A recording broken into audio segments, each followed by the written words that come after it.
Hi, Tom with Kärcher. Let's take a look at the Puzzi 10/1.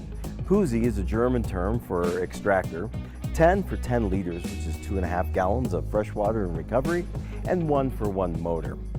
The Puzzi 10/1 is fantastic for both upholstery, floor carpeting, stairs, detail work, and comes with both the floor tool and a hand tool for upholstery or other detail areas.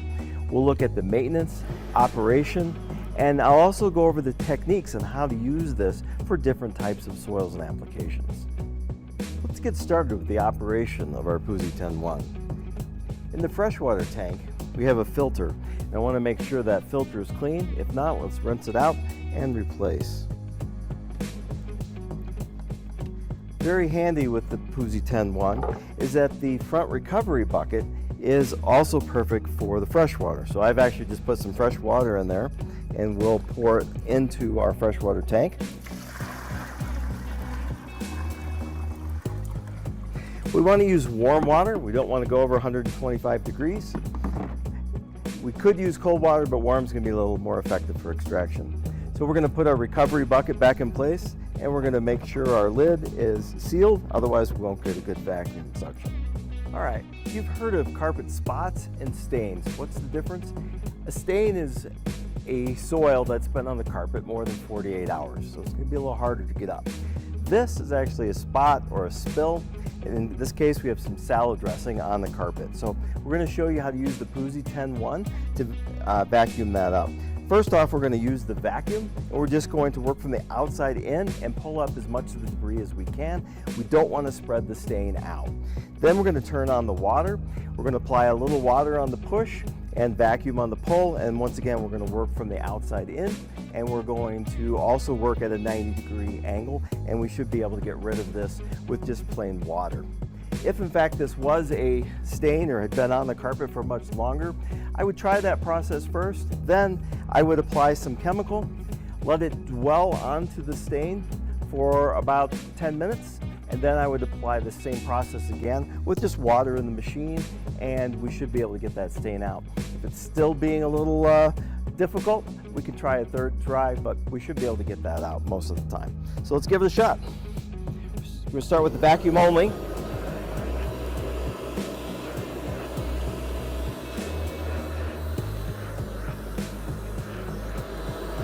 Now we'll turn the water on, apply water on the push, and vacuum on the pull.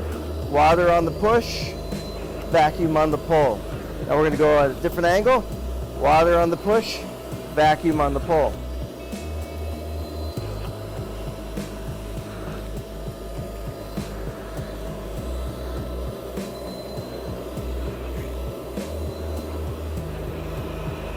Now I'm just vacuuming, trying to get as much of the water out of the carpet as I can. We want to leave the carpet rather dry.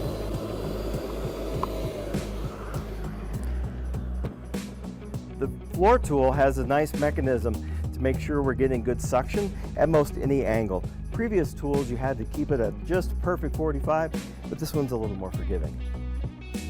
Let's switch over to the upholstery tool. So for this, we're just going to remove the vacuum hose and pull on the water hose. Just push the water hose back in and the vacuum hose. Now for upholstery, less is more. Technique's really important. Now what I would typically do is I would test my spotter on the back or on the bottom of a piece of upholstery and make sure that my chemical does not cause any bleaching or discoloration of the fabric. So we want to apply just a very small amount of chemical. Then we want to give it some dwell time. You know, you don't just put shampoo on your hair and immediately rinse it off. Let that chemical work a little bit. So give it about 5 or 10 minutes of dwell time before we actually do the attack. All right, so now that we've given it some dwell time, I'm going to apply just a little bit of water, just a misting of water. I don't need that much water. If I need more, I can always add, but I don't want to leave my upholstery wet. Then I'm going to turn my vacuum on.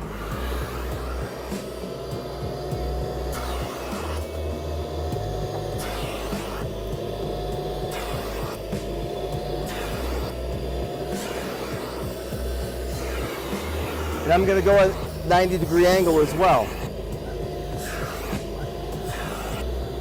Now when I get to the edge, I can tell that I'm losing some suction here. So if I use my finger here, I can make sure I'm getting the best suction possible right on the edges, or if we had a chair cushion. So then I could do the backs as well.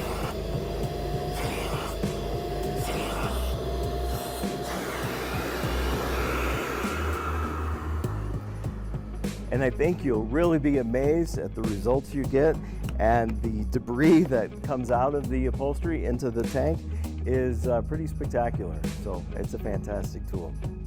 Another really neat thing about the Puzzi 10-1 is it's essentially self-cleaning.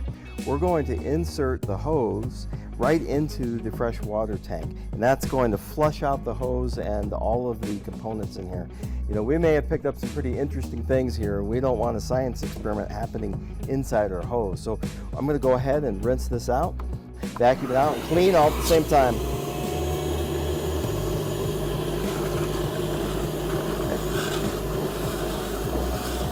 So we're gonna vacuum this out so it's pretty dry.